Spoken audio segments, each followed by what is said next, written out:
बात 11 मार्च 1978 की है। उस दिन पूज्य परमपिता जी ने मुंबई की यादें सेवादारों को सुनाई। परमपिता जी ने फरमाया कि बेटा, मुंबई में हमारा एक एक दिन साल के बराबर गुजरता था। वहाँ पर कई नर्सें कहने लगी, महाराज जी हम आज से मछली खाना छोड़ते हैं, फिर कभी भी नहीं खाएंगे, आप हमें नाम जरूर देकर जाओ। वे बेचारी नामदान लेने की इच्छुक थी। परमपिता जी ने फरमाया, बेटा आपकी सोसाइटी बहुत गलत है, वह तुम्हें फिर से मांस मछली खिला देंगे। जब तुम दोबारा मानस जन्म धारण करोगी तो तुम्हें नामदान प्रदान करेंगे। इस बारे में परमपिता शाह सतनाम जी ही जाने उनका उद्धार कैसे होगा। शहंशाह जी वाली दो जहान प्यारे प्रीतम जी फिर फरमाने लगे, बेटा वहाँ पर प्रसाद तो बहुत ही अधिक बांटा गया। जो भी कोई ऊपर आता, चाहे वह ड्यूटी वाला होता या बिना ड्यूटी के, सभी की झोलियां भर कर ही भेजते। वे भी सभी याद रखेंगे कि वहाँ पर कोई फकीर आया था। शेष सभी वार्डों में पाबंदी होती है, 1 या 2 समय ही कोई विशेष व्यक्ति अपने मरीजों को मिल सकते हैं, पर 14 नंबर वार्ड में पूज्य परमपिता जी ठहरे हुए थे। वहां पर तो पूरी आज़ादी थी। कोई भी आदमी जब उसकी इच्छा होती तब चला जाता। किसी को किसी भी गेटकीपर से आज्ञा लेने की जरूरत नहीं पड़ती थी, न ही कोई डॉक्टर मना करता, क्योंकि सभी डॉक्टर साहिबानों को परम पूजनीय परमपिता जी की महान हस्ती के बारे में ज्ञान हो गया था। जो भी सत्संगी आकर कहता कि मैंने 14 नंबर वार्ड में जाना है, तो वे बहुत ही आदर सहित कहते, तुम्हें अभी गुरुजी के पास भेजते हैं। इस प्रकार प्यारे शहंशाह जी साध संगत को वचन विलास सुनाते रहे। कुछ समय बाद एकदम मौसम खराब हो गया और आसमान पर काली घटाएं छा गई। परमपिता जी ने सारी साध संगत को जाने की आज्ञा दी और खुद भी तेरावास में चले गए। जो साध संगत प्यारे सतगुरु जी के अंदर चले जाने के बाद दर्शनों के लिए आई थी, उसे बाद में तेरावास की खिड़की खोलकर दर्शन दिए।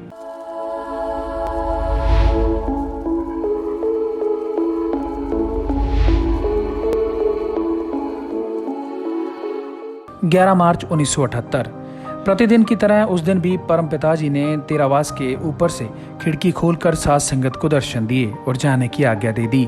मगर साध संगत वहीं तेरावास के पास बैठी रही। जाने की बात की तरफ किसी ने भी ध्यान नहीं दिया। इतने में भाई कुलवंत सिंह ब्रह्मचारी आया।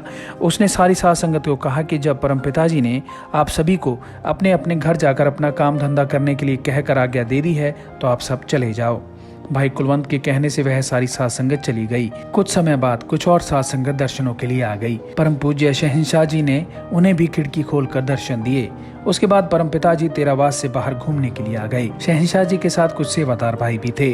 परमपिता जी अपनी बहुत ही धीमी सी रफ्तार से घूमते रहे और बगीचे में आकर बैठ गए। इतने में कुछ सेवादार भी परमपिता जी के दर्शनों के लिए दरबार में आ गए और शहंशाह जी के पास वहीं बगीचे में बैठ गए। परम दयालु प्यारे दातार सच्चे मुर्शिद जी ने उन सभी के परिवारों की कुशलता पूछी और उन्हें मुंबई से दिल्ली तक के सारे सफर की वार्ता सुनाई। इस प्रकार आधा पौना घंटा उन्हें वचन विलास सुनाए।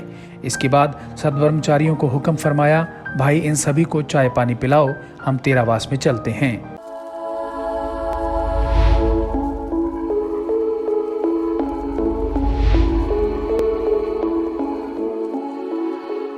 12 मार्च 1978 रोजाना की तरह उस दिन भी शहंशाह जी ने तेरावास की खिड़की से ही सारी साध संगत को दर्शन दिए। सभी प्रेमियों से पूछा कि भाई कौन कौन प्रेमी कहां से आया है, और इसके बाद खिड़की बंद कर ली। साध संगत को जाने की आज्ञा देने के बाद परमपिता जी ने प्रेमी निरंजन सिंह को तेरावास में बुलाकर उससे अपनी घड़ी ठीक करवाई। बाद में उसे प्रसाद देकर जाने की आज्ञा दे दी। 10 बजे के करीबन शहंशाह जी पंडाल में आकर कुर्सी पर विराजमान हो गए। बठिंडा तथा रामा मंडी से काफी साध संगत दर्शनों के लिए आ गई। परमपिता जी उन सभी से पूछने लगे, भाई हमारे मुंबई जाने पर आम लोगों में बातें चली होगी। प्रेमी बताने लगा, शहंशाह जी कई लोग तो कहते थे कि महाराज जी अमेरिका गए हैं, कोई कहता कुछ और, कोई कहता कुछ और। इस पर परमपिता जी फरमाने लगे, भोले ऐसे ही बातें बना लेते हैं, हम तो अपना स्वास्थ्य चेक करवाते रहते हैं, कभी पटियाला, कभी लुधियाना और कभी चंडीगढ़ और कभी रोहतक। पूज्य परमपिता जी आगे फरमाने लगे, इस बार सभी सेवादारों के कहने पर हम मुंबई चेकअप करवाने के लिए चले गए, क्योंकि वहाँ का दाना पानी खाना था।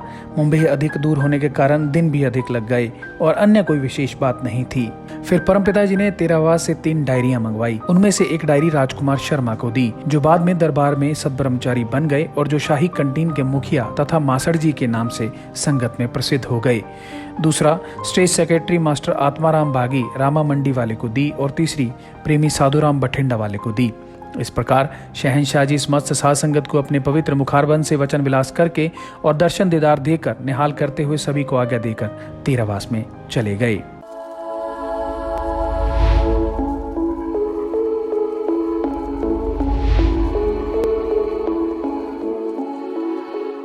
शाम के समय परमपिता जी ने 10-15 मिनट खिड़की खोलकर सारी साध संगत को दर्शन दिए और सरसा शहर की साध संगत को जाने का आदेश दिया। इसके बाद प्रेमी करतार सिंह, डीएसपी भीखी और बठिंडा से प्रेम बहन तथा काफी साध संगत दर्शनों के लिए आई। वहीं एक सेवादार ऊंची आवाज में बोलकर कहने लगा, पिताजी कहाँ हैं? परमपिता जी हंसते हुए फरमाने लगे, बेटा इधर देख, इधर हम इधर खड़े हैं। इस प्रकार परमपिता जी से पवित्र व प्यार भरपूर वचन सुनकर सारी साध संगत हंसने लगी। शहंशाह जी ने सारी साध संगत को 5-7 मिनट अपना अथाह प्रेम दिया और फिर खिड़की बंद कर ली।